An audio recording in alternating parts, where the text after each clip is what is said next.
Hey guys, Mr. Klein here, and we're starting our second half of the chapter on what is matter by talking about the states of matter. Our next lesson will talk about the changes in matter, but let's go ahead and let's get started. So we talk about three types of matter in our class. Yes, there's a fourth, it's plasma, it's a superheated gas. But for our purposes in our class, we're just going to stick to solids, liquids, and gases. So let's go ahead and just dive right into this.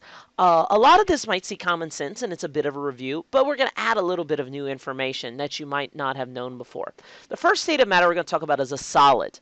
And we know solids because it's the state of matter of a definite shape and a definite volume. Okay, a brick, a piece of glass, a watch, your bones, those are all solids.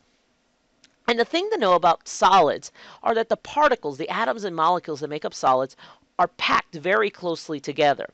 And as a result, they're packed really closely in an arrangement that give it a definite shape and volume. No matter what the solid is, we can draw out its shape, no matter what container we put it in, and we know what its volume is definitely. And we're going to refer to this picture over the course of this lesson that shows the arrangement of solids, liquids, and gases and how the atoms and particles move. A solid, as you can see, they're packed really closely together. And they kind of move from side to side. They don't kind of bounce around all over the place. But they still move because they're above absolute zero. And like I just said, the particles in a solid don't really move, but they don't move a lot. Okay? The best comparison we could give to atoms in a solid would be a group of people running in place. So in other words, if you and your classmates all get together and run in place up and down like you do in PE class, you're moving, but you're not moving in a direction one way or the other. Your body's moving, but you're not moving around. And so that's kind of how the particles in an atom are. They're moving, but just not moving around. Now, you probably know this, but this stuff you might not have known. There's two types of solids that I want to talk about. And the first one is when the particles are like this, whenever they're all arranged in a nice, neat pattern. And that's what we call crystalline solids. Yes, if you've ever heard of a crystal, crystalline solids are like that. They're solids that consist of particles that form a regular and repeating pattern. In other words, the atoms that make up the molecules that make up the substance are arranged in a repeating pattern or repeating shape. Their atomic bonds kind of set themselves up like that. And as a result, it gives it very specific properties. And three examples of crystalline solids are salt, sugar, and snow. So let's look at the difference between that and amorphous solids, which I'll talk about in a second. So as you can see here, this is two examples of silicon dioxide. Okay, so it's an atom of silicon and two atoms of oxygen bonded together. The first is in a regular pattern. It's a crystalline solid. We call it quartz. And the other one is in an amorphous arrangement. It's not really in a definite shape, and we call that glass. And the thing with crystalline solids is this. This is halite, or rock salt. And if you notice, everything has nice, neat right angles. That's because that's the crystalline structure of salt. The sodium and chlorine atoms form crystals that have right angles, just like a rectangle or something like that. So if I take a hammer to salt, a chunk of salt, and I break it, it's going to break in these nice and neat squares. Now, what about the atoms that don't do that? Well, they're what we call amorphous solids.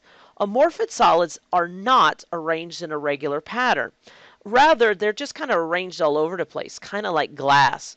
And like I said, glass, plastics, and rubber are three examples of amorphous solids. And like we see right here, as opposed to the nice, neat arrangement of quartz, the glass molecules are kind of arranged all over the place. And as a result, what ends up happening when you try to break it, it creates all sorts of random patterns, just like what we see right here. This is obsidian, or glass that's formed from a volcanic eruption. And as you can see, the shock lines of where it's broken are nice and radial, and they're jagged here on the edges and things like that. Another big difference between the two is whenever they freeze or melt. And we'll talk more about changes in states of matter in the next lesson. But the thing to know about amorphous and crystalline solids is that they're different how they melt. For example, butter is an amorphous solid.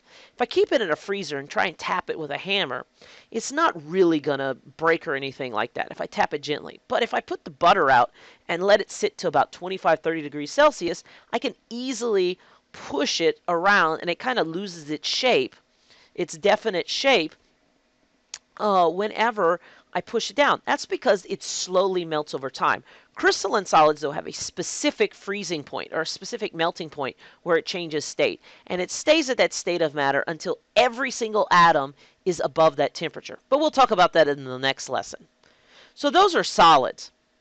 Liquids are states of matter that have a definite volume but no definite shape. And as we know, liquid water is a good example of that. Liquids have particles that are packed almost as densely as solids. However, the particles in a liquid move around one another freely.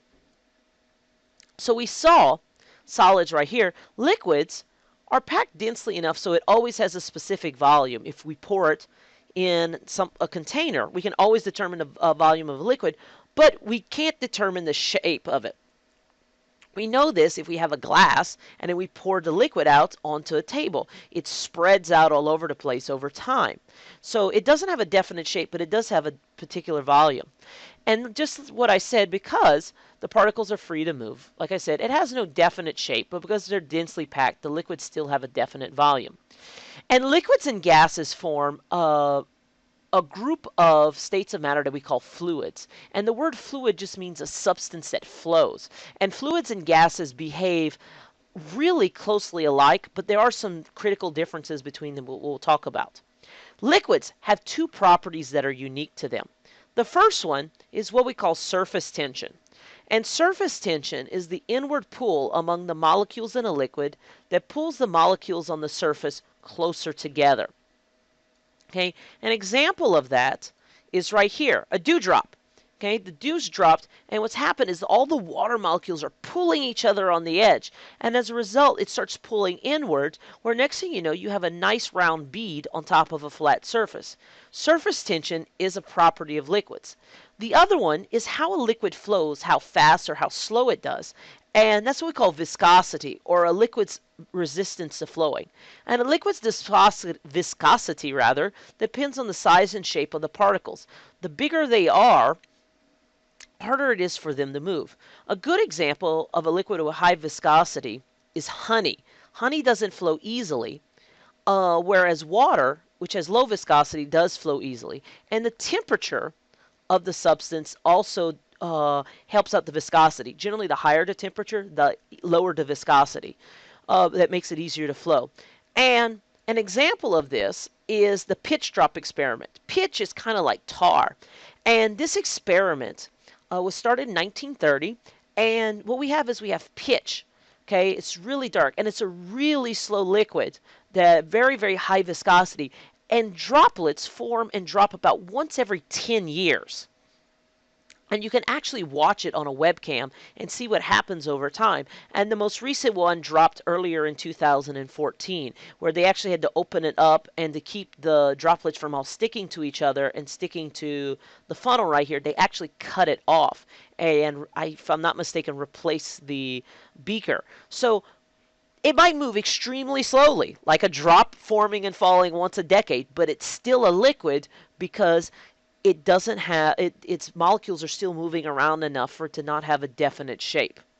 Okay, so we have talked about solids and liquids. Let's talk about gases right here. This is the freest of the three. And the difference between a gas and the others is that a state of matter, being a gas, has neither a definite shape nor volume. Okay, you can't put a shape of a gas. Generally, we'll put a cloud or something like that, and it doesn't have a volume. As gas molecules move, they spread apart, filling in all of the spaces available.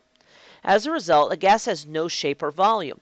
As the example I like to give, if I were to sit in a classroom or even a box, and I close everything off, and I pump out all the air in a vacuum, and I have my spacesuit on, and I have a container of carbon dioxide, let's just say, and it's a purple gas. Let's just say that the carbon dioxide's purple in our instance. And I have a camera located in the corner. If I were to open up the carbon dioxide, the purple gas, and pour it out slowly and get out before the gas starts spreading, given enough time, this purple gas will spread out and fill the entire room. Okay, because what will happen is the molecules will just keep on moving until they hit the walls and they start bouncing around. And so whatever shape it is, the gas is going to replicate that shape. Now, gases have three different properties. Okay, the amount of space filled up by matter is volume. Okay, gases have no definite volume. Whatever volume it is the volume of the container it's in. And also whatever shape it is the shape of the container it's in. Also, gas depends on, one of the properties of gases depends on how closely packed together the gas molecules are. Gases tend to push on the outsides of the containers when they collide into each other. And this measurement of how often it collides is what we call pressure. The pressure of a gas is the force of its outward push divided by the area of its container. Okay, and so that's the force divided by the area. And we'll do a little bit of exercise in class just so you can understand pressure. But the higher the pressure, the more molecules are bouncing against the sides of a container. And finally, the size of container helps with the pressure, and the other is temperature. And of course, from last lesson, temperature is just the average energy of random motion of particles. The higher the temperature, the greater the motion of molecules, or the faster the gas molecules are moving. So that's our lesson. We talked about solids, liquids, and gases. Remember, solids have a definite shape and a definite volume, and the atoms just kind of move around in place. In liquids, they move a little bit more, and they have no fixed shape. They fit in whatever shape of what container they're in, but they still do have a fixed volume because they're close together. Finally, gases have neither a fixed shape nor a fixed volume because their molecules are moving so quickly, and they will fill up whatever container they're in. So there you go. That's the lesson. If you have any questions, please let me know, and thanks for watching.